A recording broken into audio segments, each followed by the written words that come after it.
Et bonjour à toutes et à tous. Est-ce que vous m'entendez bien dans le chat? Si vous pouvez, voilà, me faire une petite indication, une petite réaction, voir si tout le monde m'entend bien.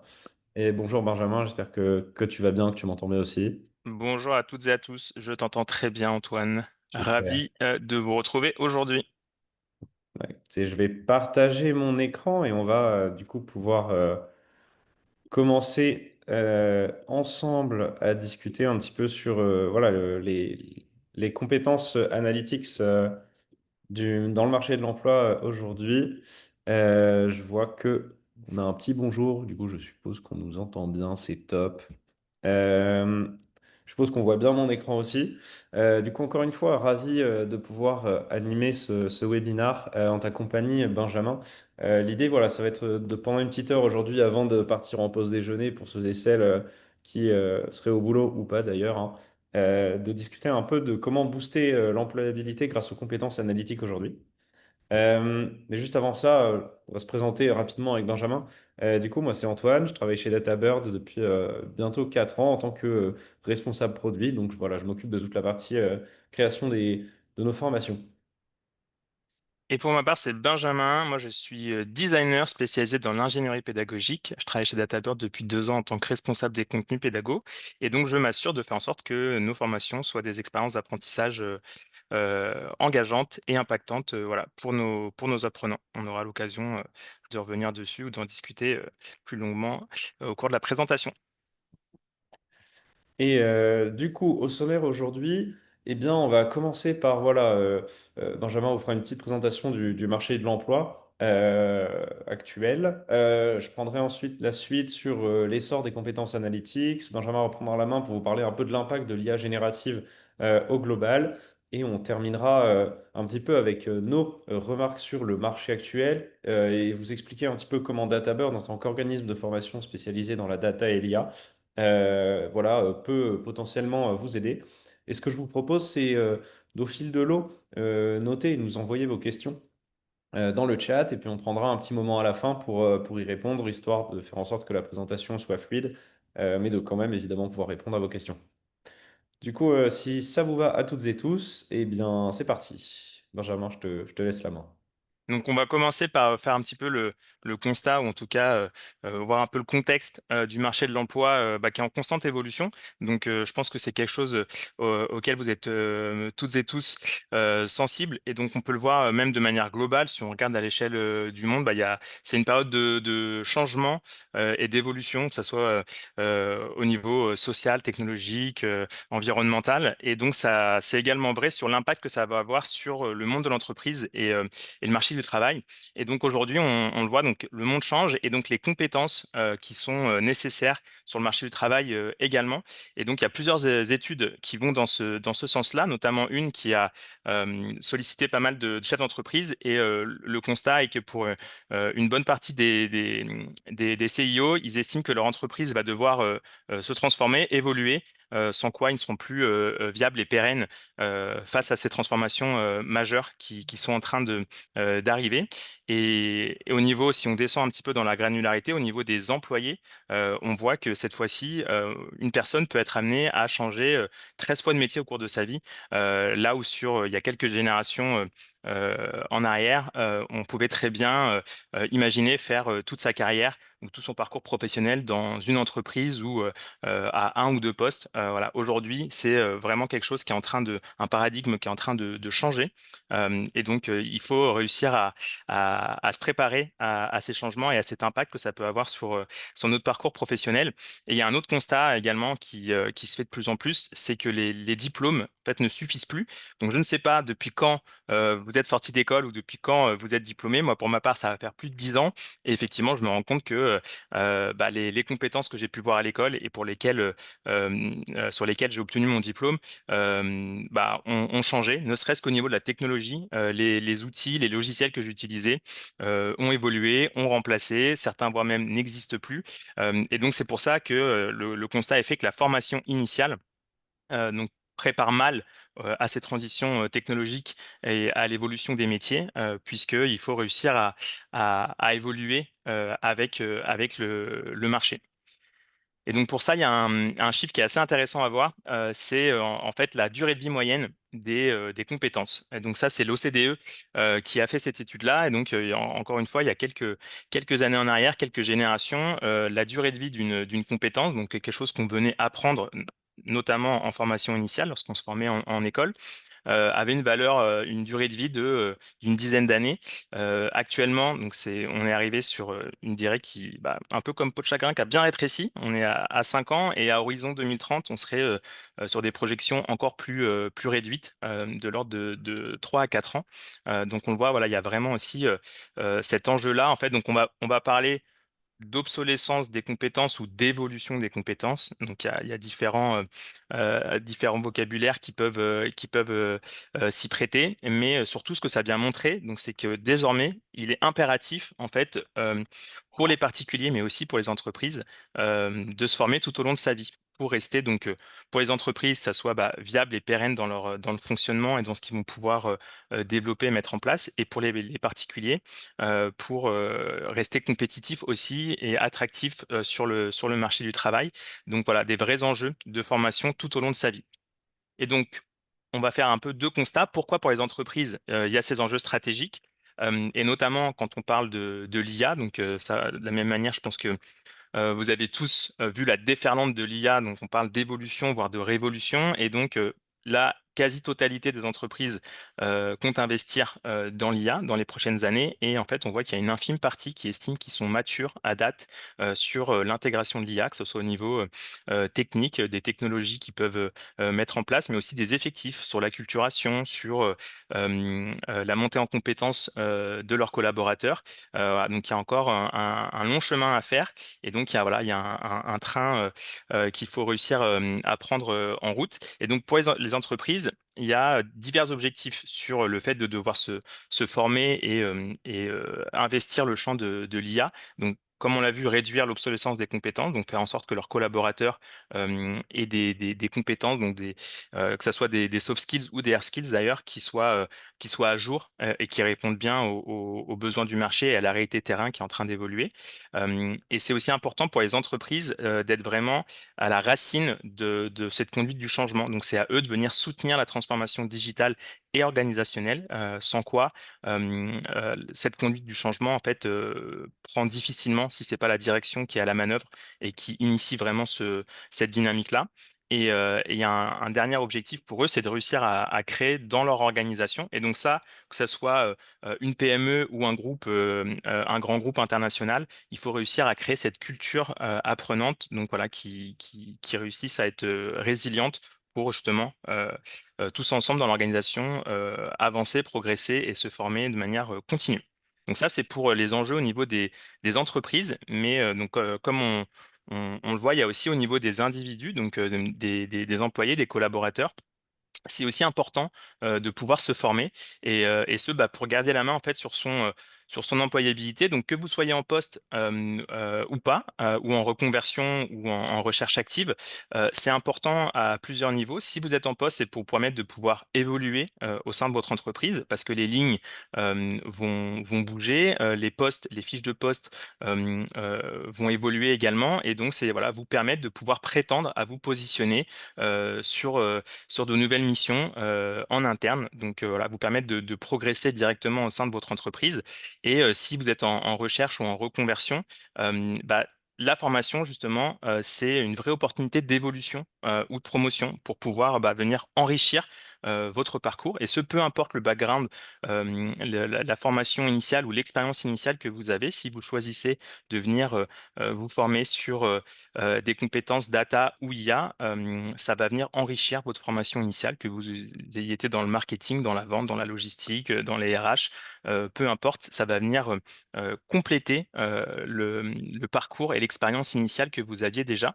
Et donc pour ça, on vient parler d'un point de vue formation. Donc moi, c'est le prisme à travers lequel je travaille. C'est ce qu'on appelle l'état d'esprit de croissance, donc le growth mindset. Et donc ça, c'est peut-être une des compétences majeures à avoir ou en tout cas à acquérir aujourd'hui, dont on parle assez peu, c'est justement cette capacité à venir voir la formation comme une vraie opportunité et en fait l'envie d'apprendre et donc bah, le changement, ne pas voir ça comme une contrainte ou quelque chose euh, qui soit problématique, mais plutôt voilà une opportunité pour évoluer et pour pouvoir bah, apprendre et voilà et ne pas ça c'est très important aussi, ne pas voir l'échec comme quelque chose de négatif, mais en fait comme un levier d'apprentissage. Donc ça, si vous avez cet état d'esprit-là de croissance, c'est une très bonne chose et ça vous sera utile tout au long de votre vie, de votre carrière et pas seulement au niveau professionnel.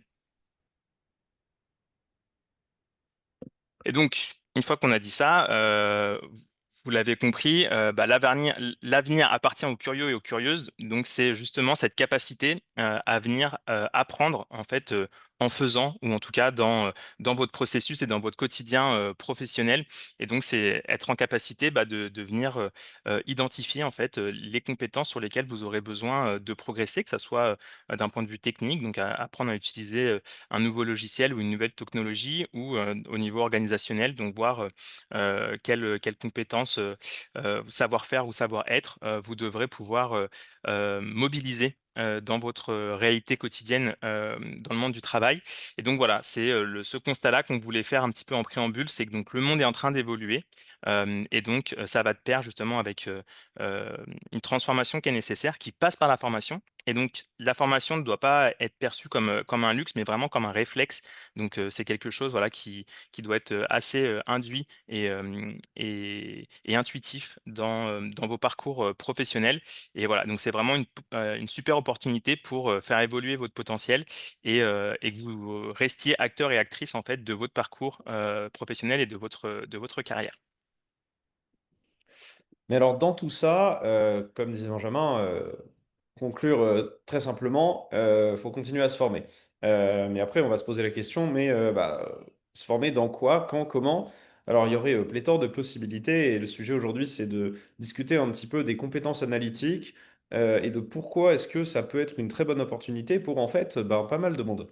Euh, pour déjà comprendre un petit peu ce qu'on veut dire quand on parle de compétences analytiques, moi, une notion que j'aime bien définir, c'est ce qu'on appelle le big data. Je pense que c'est potentiellement quelque chose que vous avez toutes et tous déjà entendu. Euh, et ce concept-là vient du fait que, en fait, on a tout simplement de plus en plus de données qui sont créées tous les jours. Bon, un chiffre qui fait un peu un effet waouh, sans forcément dire grand-chose aux novices de l'informatique et de la data, c'est de se dire qu'il y a 2,5 trillions d'octets de données qui sont procréées tous les jours. Mais en gros, qu'est-ce que ce chiffre veut dire? Il veut tout simplement dire que de la donnée, en fait, aujourd'hui, on en crée partout, avec de plus en plus d'objets différents. Je peux penser à des objets connectés, parce que je crée de la donnée avec ma montre connectée qui va mesurer ma fréquence cardiaque, par exemple. Bah, ça, c'est de la donnée que moi, je peux utiliser en tant qu'individu pour me dire, ah bah, je suis en train de courir. euh, Comment est-ce que est ma fréquence cardiaque? Est-ce qu'elle est trop haute? Est-ce qu'elle est trop basse? Est-ce que je cours au bon rythme? En fait, quand je fais ça, je fais de l'analyse de données, mais pour moi-même et pour mes performances sportives. Mais je pourrais penser à plein d'autres choses pour une entreprise. Je pourrais penser, par exemple, aux transactions qui sont faites si j'ai une boutique en ligne et du coup venir vérifier bah, qui achète quoi, quand, comment. Je peux réfléchir aux prévisions météo, c'est utiliser des données de on va dire, cycle de température pour essayer d'estimer quelle température il fera demain. Enfin bref, dès que vous réfléchissez à n'importe quelle situation, il y a forcément de la donnée qui rentre en jeu, et de plus en plus.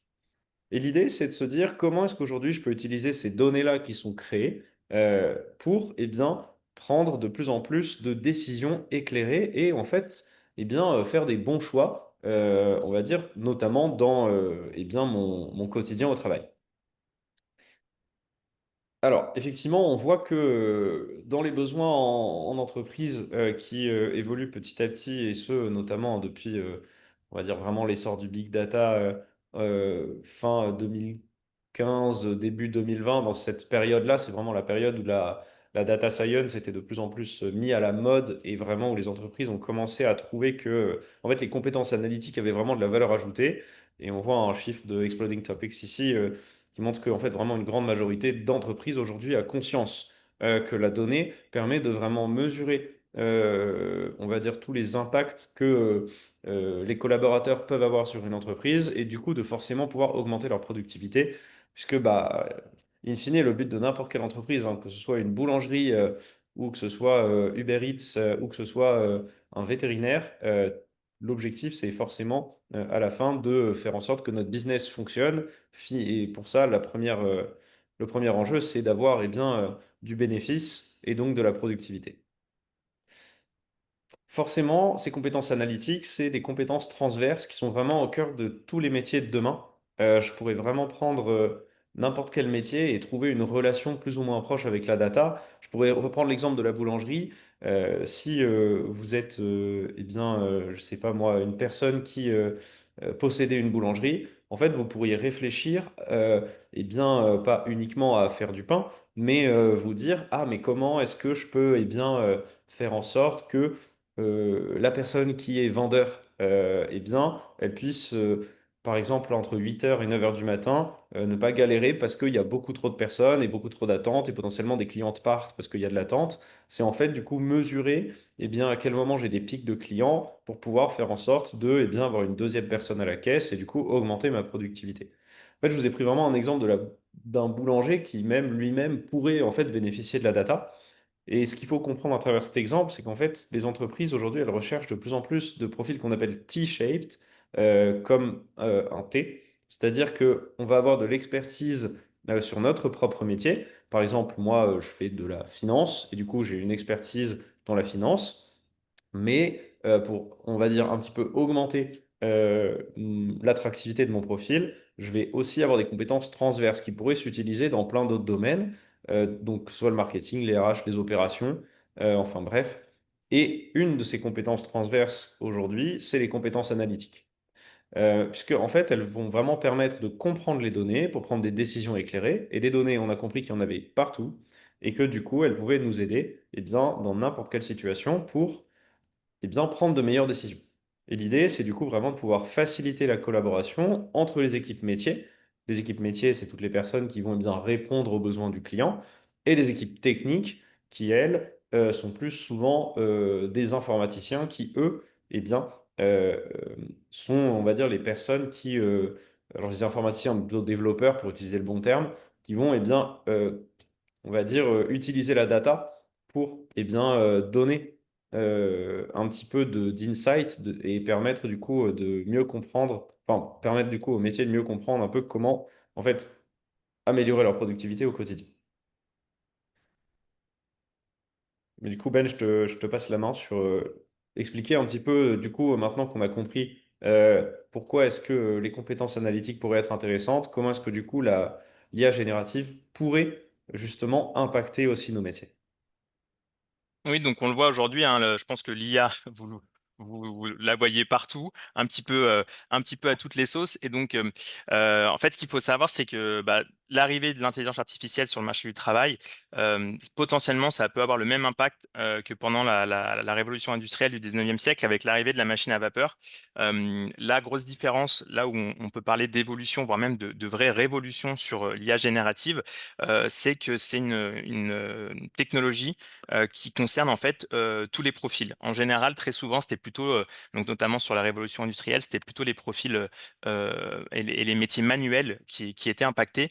Là, en fait, ça concerne vraiment tous les métiers et donc ce qu'on va appeler l'école bleue et également l'école blanc. Et donc, c'est en ça, en fait, que c'est une vraie révolution, c'est que ça concerne absolument tout le monde, que vous soyez encore en formation, encore en école ou tout juste diplômé, ou que vous soyez en poste, voire que vous soyez en fin de parcours professionnel et proche de la retraite. Voilà, vous êtes concerné au niveau professionnel, mais aussi au niveau personnel.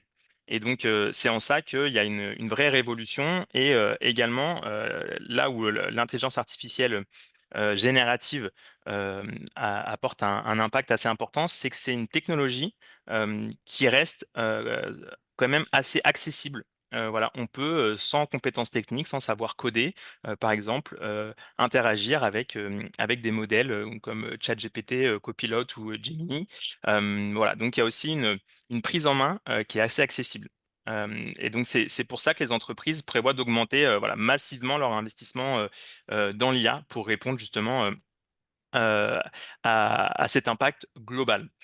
Et donc, une fois qu'on a dit ça, je voudrais vous poser une question. Donc, aujourd'hui, il y a une crainte, c'est que on se dit, mais voilà, mais l'IA va prendre mon travail, va me remplacer, va faire ce que je fais euh, plus rapidement, mieux, à moindre coût. Et en fait, voilà, ça, c'est une crainte qu'il faut réussir à démystifier et en fait à débunker. Donc, ce qu'il faut savoir, c'est que l'IA ne vous prendra pas votre travail, mais c'est quelqu'un qui l'utilise qui le fera. L'IA reste un outil.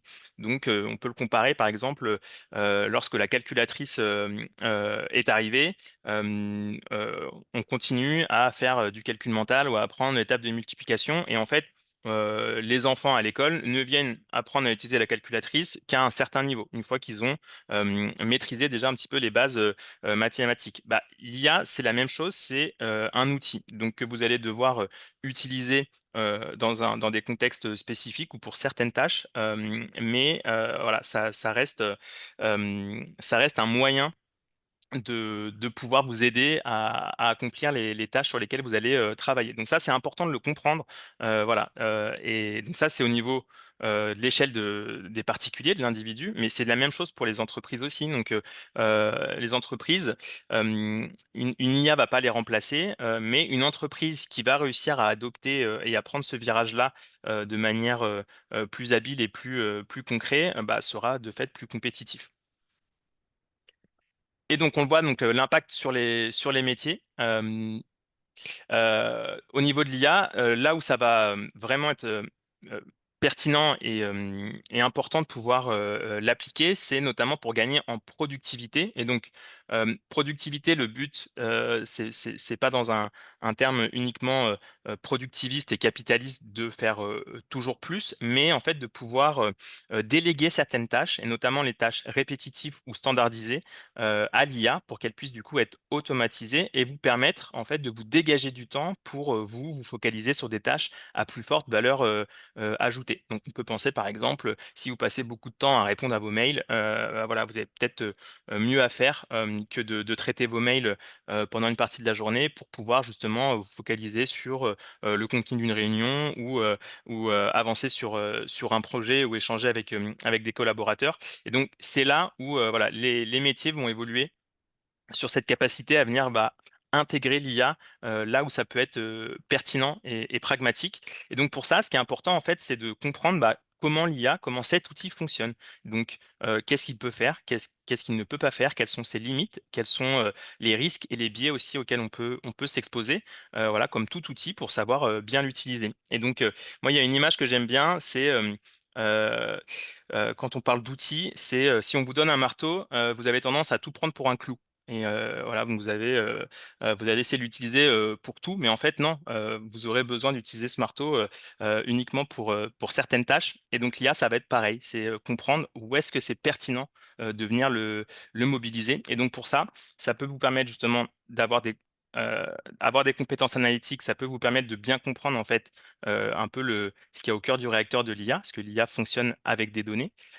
Et ensuite, comprendre donc les différents outils et les différents usages, bah, ça vous permet de voir comment est-ce que vous pouvez l'utiliser de manière pertinente. Et vous le verrez aussi, donc il y a une partie technique, mais aussi une partie plus de savoir-être. Et donc ça rejoint ce qu'on disait en préambule sur l'état d'esprit de croissance, mais aussi l'esprit critique, voilà, pour pouvoir bien adopter et intégrer l'IA à votre quotidien professionnel.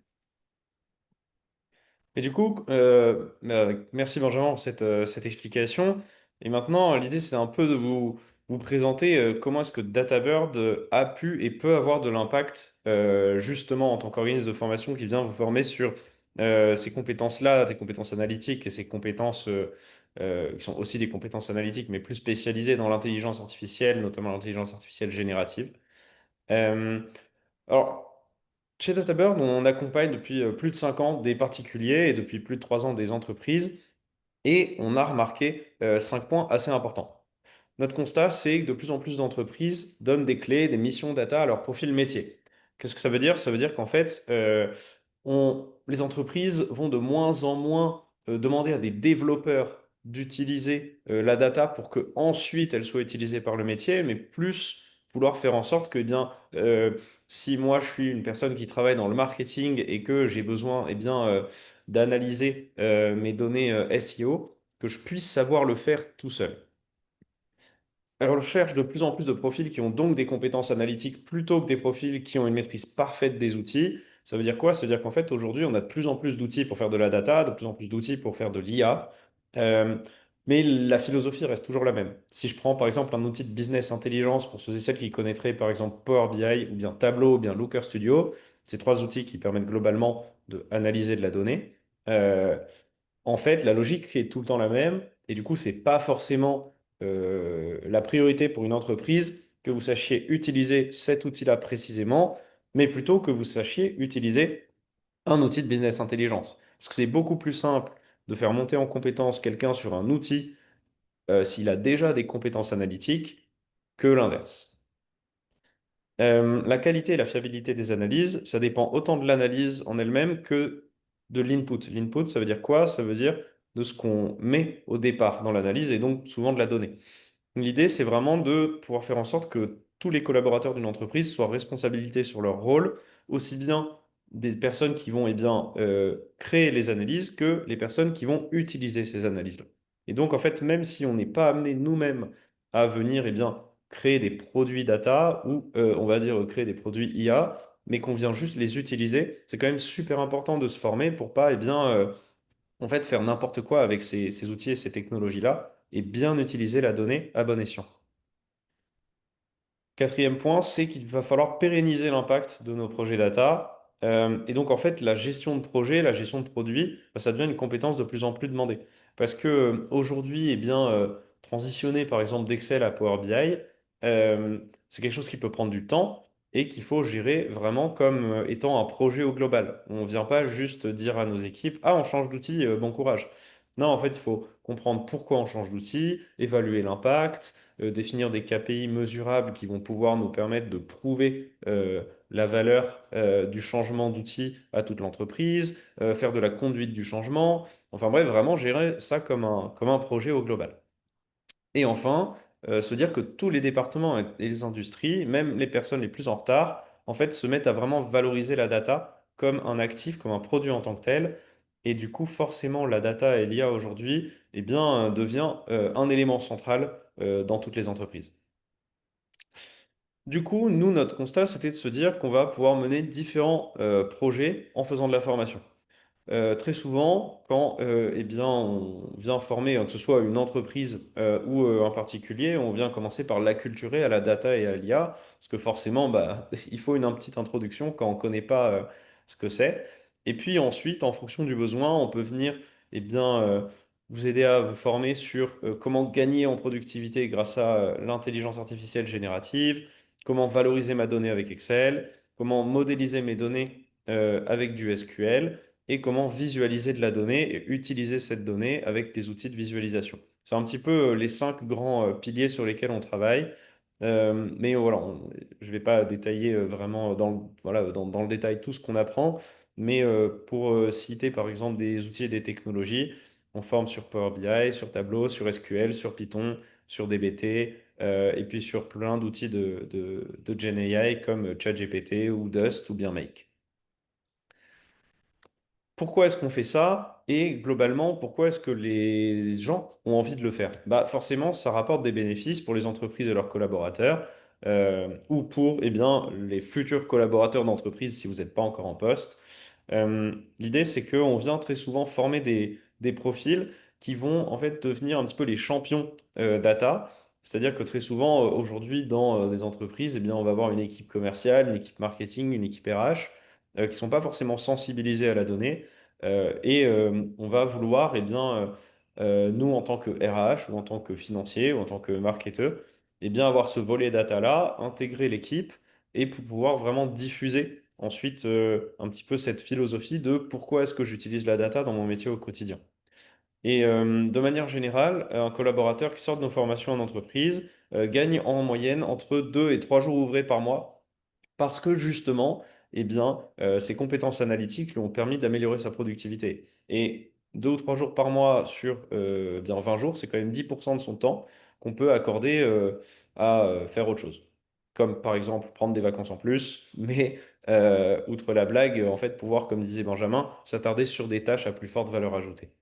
Pour information, c'est 2 à 3 jours par mois ouvrés, on ne le sort pas du chapeau, hein, c'est vraiment ce que en fait, des gens qui ont participé à nos formations nous ont déclaré, et c'est une moyenne qu'on a fait.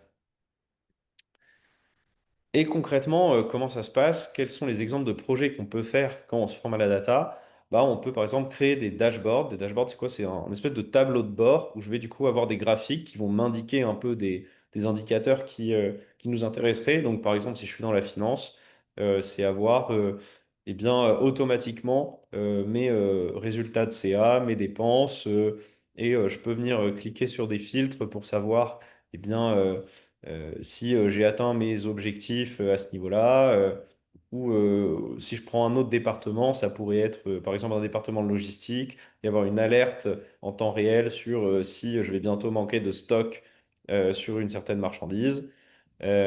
D'autres projets, ça peut être du coup de calculer des KPI produits par une grande entreprise. Par exemple, si on donnait l'exemple de l'horlogerie, on peut définir vraiment aussi vous accompagner sur toute la partie définition de vos cas d'usage et sur la roadmap de projet data.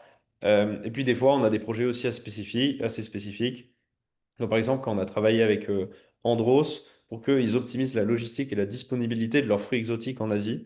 Donc, vous voyez, c'est vraiment des cas d'usage très spécifiques sur ce cas-là, comme on pourrait en fait juste venir former de manière un petit peu plus globale sur l'utilisation en fait d'un outil comme par exemple Power BI pour ensuite l'appliquer à pas mal de différents départements dans mon entreprise.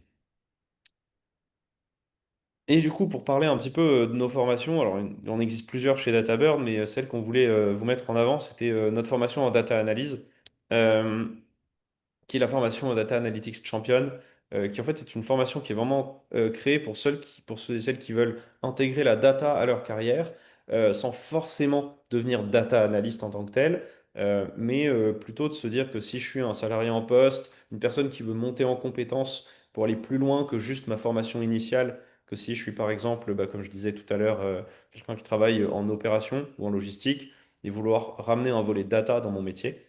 C'est un peu notre formation phare qui du coup elle va vous enseigner du SQL, du Python et du Power BI pour en fait vraiment ramener ce volet data dans votre métier.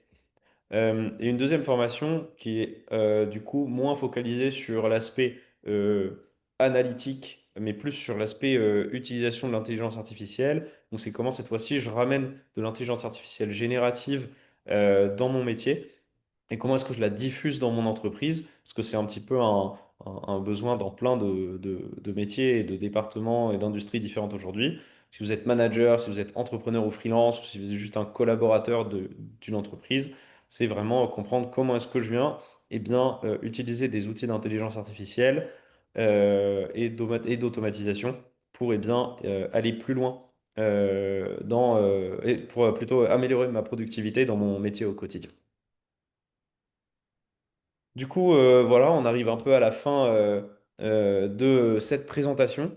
Du coup, si vous voulez vous former et que vous ne savez pas par où commencer, bien n'hésitez pas à vous rendre sur le site de DataBird et de voilà, réserver un échange avec un conseiller data et IA qui pourra bien vous aiguiller un petit peu sur aujourd'hui quelles sont les possibilités de formation, comment est-ce que ça pourrait vous aider dans votre situation actuelle et répondre un peu à toutes vos questions. Du coup, voilà, j'espère que cette formation, ce workshop, pardon, cette présentation vous a un peu éclairci les idées sur en fait pourquoi est-ce qu'aujourd'hui on aurait envie de se former, pourquoi est-ce qu'on aurait envie de se former plus spécifiquement justement aux compétences analytiques et à l'intelligence artificielle. Et du coup, ce que je vous propose maintenant, c'est pour ceux et celles qui ont déjà posé des questions dans le chat, d'y répondre. Et puis, si vous en avez, n'hésitez pas à poser vos questions. Et du coup, on y répondra juste ensuite.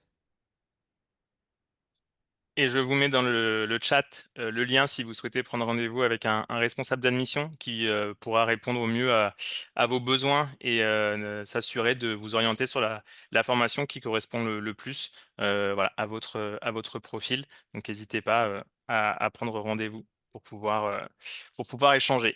Alors, si on fait un tour sur les questions, donc il y avait une question de Kader sur ce qu'était l'IoT, donc on a répondu dans le chat, donc c'est l'Internet des objets, donc c'est venir bah, justement connecter les objets connectés du quotidien pour qu'ils puissent interagir entre eux ou nous donner des infos, ou par exemple si on a une maison connectée, la domotique permettre de lancer le chauffage avant de rentrer, d'autant plus maintenant quand il commence à faire un peu frais pour arriver dans une maison bien cosy. Donc voilà, l'IoT, c'est ce concept-là. Une autre question de Kader, peut-on devenir consultant en IA grâce à toute formation de DataBurn? Alors, je vais faire une réponse de Normand, ça dépend ce que tu entends par devenir consultant, parce qu'il y a différents niveaux sur lesquels on peut intervenir au niveau de l'IA, notamment en entreprise. Donc, c'est venir voir bah, quels sont les besoins, identifier les besoins de l'entreprise, ou déjà faire aussi un peu le constat initial de voir la maturité de l'entreprise. Donc, si une entreprise veut venir utiliser l'IA, développer, déployer l'IA au niveau de ses équipes, bah, c'est voir aujourd'hui quelles sont les technologies qu'ils utilisent. Donc, est-ce que les logiciels qu'ils utilisent sont propices à l'utilisation de l'IA? Est-ce qu'il y a déjà l'IA intégrée? On le voit nous, de plus en plus avec les entreprises qu'on accompagne. En règle générale, les collaborateurs travaillent avec la suite Microsoft 365, et donc assez naturellement, ils vont se diriger vers des licences copilotes. Donc c'est voilà, on veut former nos équipes à copilote. Bah, est-ce que les équipes ont effectivement accès à copilote d'une part, mais est-ce qu'ils savent aussi comment l'utiliser? Donc voilà, donc il peut y avoir ce constat-là, enfin faire cette analyse-là. Et après, ça peut aussi être aller plus loin et dire, bah, l'entreprise est suffisamment mature, ou en tout cas, il y a un besoin de création, par exemple, d'automatisation et création d'agents IA. Voilà, donc ça peut être un autre rôle de consultant, c'est venir voir bah, comment venir mettre ça en place, et donc bah, quelles ressources mobiliser, que ça soit au niveau des effectifs, au niveau du budget, au niveau du temps, pour venir voir comment ça va s'inscrire dans la stratégie de l'entreprise. Donc, euh, sur la partie compréhension de l'IA, donc on a aujourd'hui nous on a deux formations chez DataBird. Donc une formation Gen AI qui vient justement vous présenter, donc d'une part vous acculturer sur ce qu'est l'IA pour que vous compreniez bien ce que c'est, les notions clés, comment ça fonctionne, ce que vous pouvez faire ou pas, quelles sont les limites. Et ensuite maîtriser le prompt engineering et vous faire travailler sur des premiers cas où vous pouvez venir implémenter l'IA dans votre quotidien professionnel. Et une autre formation que je te laisse présenter, Antoine, sur les agents IA pour aller un petit peu plus loin sur votre utilisation de l'IA au quotidien. Ouais, voilà, bah, j'ai envie de dire, c'est un petit peu la suite logique une fois qu'on s'est acculturé à l'IA, c'est de se dire, OK, comment est-ce qu'aujourd'hui je viens l'implémenter directement dans mon cas d'usage en entreprise, et du coup, comment est-ce que je viens créer mes premiers agents IA en no-code. Donc voilà, pas besoin de savoir coder, ni d'être data scientist ou machine learning engineer, hein. On vient créer un premier agent IA pour on va dire des cas d'usage euh, assez commun, parce que j'allais dire simple, mais pas forcément si simple que ça, mais plutôt commun. Et là, l'idée, c'est d'utiliser des technologies comme Dust, Make, NV10 ou ChatGPT, euh, pour en fait faire en sorte que, eh bien, sans que je fasse rien du tout, programmer un petit peu tout un funnel d'exécution de tâches qui va utiliser l'intelligence artificielle pour donner une réponse. Donc, typer un exemple très simple serait de se dire comment est-ce que automatiquement, quand je reçois un mail sur ma boîte mail de mon service client, comment est-ce qu'il y a une proposition de réponse qui est automatiquement générée euh, et qui sera mise par exemple dans les brouillons du mail, comme ça je viens les vérifier avant de l'envoyer. Voilà, c'est un peu ça l'idée. Et Frédéric nous pose la question très compliquée et vague de c'est quoi les inconvénients de l'IA? Euh, alors, un peu compliqué de répondre à cette question très simplement, Frédéric. Il peut y en avoir beaucoup des inconvénients, mais en fait, ils vont vraiment dépendre de la situation dans laquelle on est actuellement. Moi, en te donnant une réponse un peu généraliste, hein, mais qui est pas du tout exhaustive, pour moi, en fait, un inconvénient de l'intelligence artificielle, c'est de se dire que, vu que c'est un outil qui, malgré ce que son nom l'indique, n'est pas intelligent, c'est simplement un outil qui, en fait, se nourrit de données et qui vient faire des prévisions. En fait, l'intelligence artificielle générative, par exemple, pour donner cet exemple-là, ça vient juste deviner quel est le mot le plus probable en fonction du mot précédent. en fonction d'une question qui serait posée. C'est qu'en fait, elle se trompe, tout simplement. C'est ce qu'on appelle les hallucinations. C'est-à-dire qu'en fait, ton intelligence artificielle générative, elle va en fait se tromper, entre guillemets, ou plutôt mal interpréter la question que tu lui as posée parce que, en fait, c'est toi qui l'as mal posée. Pour moi, ça, c'est par exemple l'inconvénient principal de l'intelligence artificielle, c'est que nous, en tant qu'humains, on va considérer que elle sait tout, alors qu'en fait, c'est un peu plus bête que ce que l'on pense, et du coup, ça peut potentiellement créer des erreurs. Mais en soi, l'erreur, c'est pas l'IA qui l'a fait, c'est l'humain qui l'utilise pas forcément bien. Si je reprends l'exemple que je donnais juste avant, ce serait plutôt de paramétrer cette automatisation-là d'envoi de mail en envoyant le mail directement.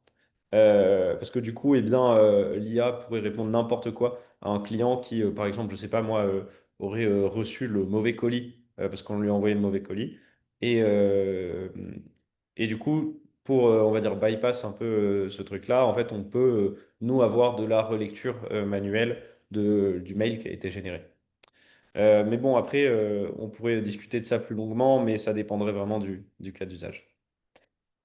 On a, Euh, on a d'autres questions. Une sur est-ce que ça veut dire que la formation data analyst n'est pas pour devenir data analyst? Je te laisse Oui, alors, répondre, Antoine. la santé, son objectif n'est pas un objectif de reconversion.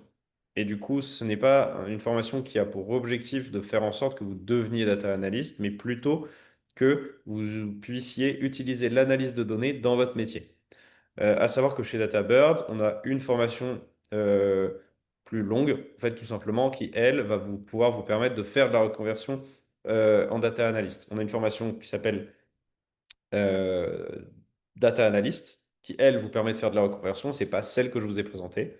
Et on a une formation qui, elle, vous permet de faire de la montée en compétence sur l'analyse de données, qui s'appelle Data Analytics Champion. C'est celle que je vous ai présentée. Du coup, en fait, on a les deux. Donc voilà, en fonction de ce que vous voulez faire, on saura répondre à votre besoin sur la data analyse. Voilà, donc ça justement, je vous invite à prendre rendez-vous avec un responsable Mm. d'admission. Et donc, comme Antoine vous le disait, on a différentes formations, donc soit de montée en compétences ou de reconversion. Et donc voilà, en fonction de votre projet professionnel et de votre besoin, on pourra du coup vous indiquer quelle formation y répondra le mieux. Je vois qu'on a une autre question. Aurions-nous un véritable avantage à faire cette formation par rapport à des personnes qui se sont formées durant plusieurs années en data analyst? Bah, bonne question. Pour moi, il y a un véritable avantage, c'est que en fait, une licence, ça dure 3 ans et un master, ça dure 5 ans. Quand nous, nos formations, elles durent 6 mois maximum. Donc oui, on a un avantage de temps. On a un avantage de financier aussi, puisque ce genre de formation en data analyst, alors à moins qu'on aille à la fac, souvent dans des écoles qui coûtent plus de 10 000 € l'année. Donc, on peut aller, si pour un master, jusqu'à 50 000 €, voire plus, là où nos formations au total vont coûter bien moins cher que ça, pour un coût de environ maximum 7 000 €, je crois, si on prend la formation data analyst la plus longue. Euh, donc ça, c'est des avantages à faire cette formation par rapport à des personnes qui sont formées durant plusieurs années. Euh, Après, l'autre avantage, c'est la manière dont on va apprendre. C'est-à-dire que quand on fait des formations, ça n'existe pas vraiment des formations de data analyst sur 5 ans. Donc, on ne fait jamais un master en data analyse. On peut faire un master en data. Et c'est en fait des formations qui vont nous former à plein de métiers différents. Souvent, quand on fait un master en data, spécialisation data ingénierie, spécialisation analyse de données, mais qui du coup en fait vont nous apprendre énormément de choses dans la data de manière très généraliste pour se focaliser petit à petit vers un métier spécifique. Du coup, forcément, ces personnes-là, ce qu'elles cherchent, c'est avoir une formation initiale sur plusieurs années avec un coût très élevé à la fois en termes d'argent et de temps. Et du coup, ce qu'elles cherchent, bah, typiquement, c'est enfin, très souvent, les personnes qui vont se lancer là-dedans, c'est des personnes qui ont du temps, de l'argent et qui eh bien, vont vouloir avoir un parcours extrêmement complet sur tout l'univers de la data. Euh, Là où nous, on se focalise vraiment sur des personnes qui veulent se reconvertir rapidement pour acquérir vraiment des compétences très spécifiques. Du coup, bah, moi, ce que j'ai envie de dire, c'est ça dépend de votre cas. Si aujourd'hui vous êtes prêt à investir en termes de temps et d'argent dans un master, euh, eh bien, forcément, on va pas être les personnes pour vous accompagner. Mais si à l'inverse, eh bien, ce que vous voulez, c'est vraiment monter en compétences de manière très pratico-pratique, puisque nous, voilà, on avait vraiment une formation où on a plus de 80% de pratique dans l'ensemble de nos formations, de manière très rapide, puisque nous, on fait exclusivement ce qu'on appelle des bootcamps. Eh bien, là, on va potentiellement plus répondre à votre besoin. Et du coup, Frédéric, qui rebondissait sur sa question précédente à laquelle j'ai un petit peu répondu, pour avoir une bonne utilisation de l'IA, comment on peut mieux faire? Eh bien, encore une fois, il y a beaucoup de réponses, mais moi, la seule réponse que j'ai envie de donner, Frédéric, c'est se former, en fait. C'est se former, c'est-à-dire bah, potentiellement prendre une formation chez DataBird pour vraiment se faire accompagner sur tous ces sujets-là, mais se former continuellement, donc ça veut dire regarder des vidéos YouTube, lire des articles, et continuer à s'auto-former en testant soi-même différents outils pour comprendre pourquoi ils fonctionnent d'une certaine manière. C'est aussi vraiment une mentalité, comme disait Benjamin, c'est savoir être curieux, creuser le pourquoi quand est-ce que je tape une question dans ChatGPT et je tape la même question dans Gemini, ça me propose des réponses différentes. Enfin bref, pour moi, avoir une bonne utilisation de l'IA, c'est se former et pratiquer. Euh, Oumi Diop qui nous demande quelle formation pour devenir data analyst. Bah, la formation data analyst de DataBird, tout simplement. Euh, Même s'il en existe, il existe d'autres manières de le faire. Mais pour ça, voilà, en fonction, comme le disait Benjamin, n'hésitez pas à prendre rendez-vous avec un conseiller qui lui viendra typiquement pouvoir mieux vous répondre en fonction de votre, bah, voilà, de votre situation actuelle. Valérie qui nous dit, je souhaiterais avoir un rendez-vous d'information, mais tous vos appels sont dirigés vers les spams de mon portable. Puis-je vous appeler à un numéro où quelqu'un répond, s'il vous plaît? Alors oui, tu peux. On a un standard téléphonique. Il suffit de taper DataBird sur Google pour obtenir le numéro de téléphone, tout Je vous le simplement. mets dans le chat. Pouvez-vous nous donner un exemple de cas d'usage finance IA? Oui, alors il y a un cas d'usage sur lequel je suis en train de travailler actuellement pour le proposer à une entreprise, du coup je ne donnerai pas le nom. Mais en fait, aujourd'hui, c'est une entreprise qui est un grand groupe qui est constitué de 80 petites PME avec qui elle travaille. Et en fait, ils ont un gros problème, entre guillemets, c'est que eh bien, à chaque fin de cycle, ils vont vouloir consolider tout leur rapport et tout leur CA pour obtenir le PNL global. Et du coup, l'objectif, c'est forcément, pendant cette consolidation-là, d'être sûr et certain que tout le monde les fait de la même manière pour pouvoir eh bien, avoir les bons chiffres au final.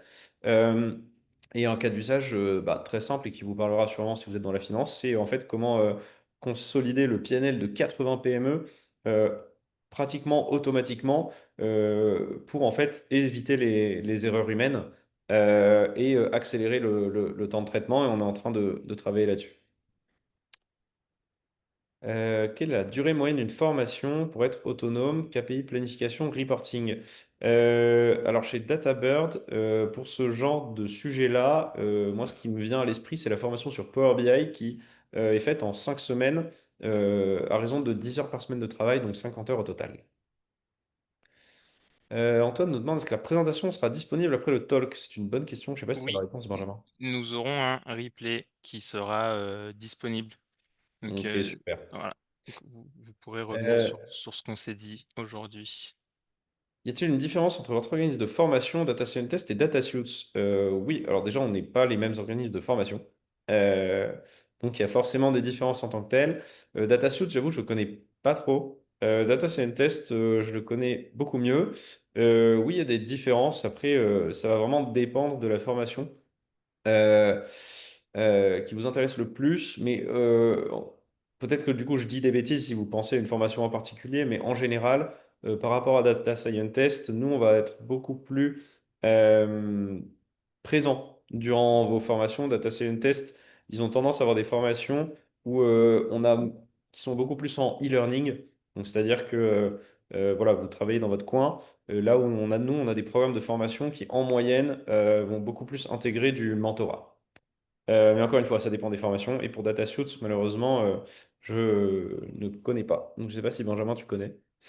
Non plus. Ok. Eh bien, mais je vous invite encore une fois à contacter un conseiller pour, en fonction de la formation qui vous intéresse, vous-même faire un peu votre benchmark. En tant que data analyst en freelance, quelle est la tendance sur le marché? Bah, la tendance sur le marché, c'est que aujourd'hui, pour ceux et celles qui sont en recherche d'emploi, je pense que vous le savez, le marché de l'emploi est assez compliqué d'accès actuellement. Dans la globalité, aujourd'hui, il y a de moins en moins de postes qui sont disponibles et c'est beaucoup plus difficile d'avoir un travail. Euh, L'avantage qu'a la tech et la data, il y a de manière générale, c'est que en fait, c'est plutôt une tendance qui est stagnante. C'est-à-dire qu'en fait, on a plutôt le même nombre de postes qui aujourd'hui sont disponibles que les années précédentes. Euh, et ce qui, du coup, comparé à une tendance baissière, est quand même très intéressant. C'est-à-dire que typiquement, bah, la conjoncture aujourd'hui économique, notamment en France, fait que le marché de l'emploi est de plus en plus difficile d'accès. Mais contrairement à ça, la tech et la data et l'IA plus particulièrement ont plus tendance à stagner. Donc voilà, c'est plutôt une bonne nouvelle pour ce domaine-là. Voilà, Frédéric qui pose des questions assez conceptuelles et philosophiques. Dans quelques années, est-ce que l'IA ne devient pas un problème pour l'humanité?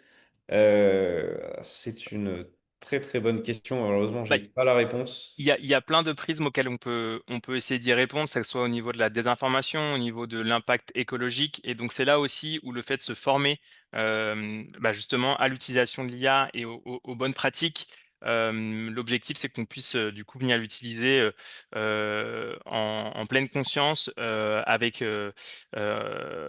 respectant les bonnes pratiques, en comprenant justement quels sont les biais ou les risques liés à l'IA. Donc là-dessus, encore une fois, le meilleur moyen de pouvoir prévenir ces risques, ou en tout cas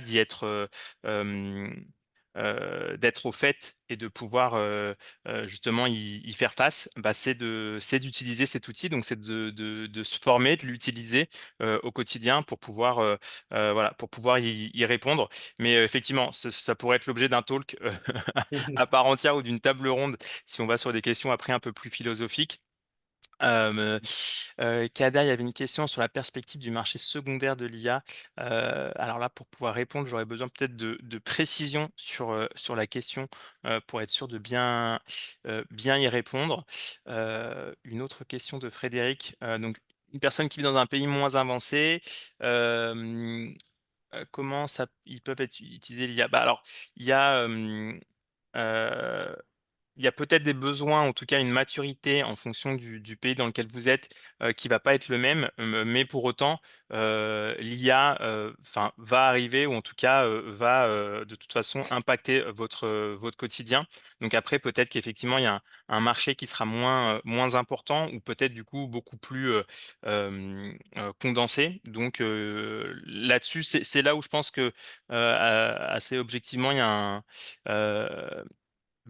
a l'IA va arriver partout. Donc, je pense que même sur des marchés, voilà, dans des pays peut-être moins avancés, vous pourrez avoir des opportunités. Et après, il y a aussi le côté aujourd'hui international.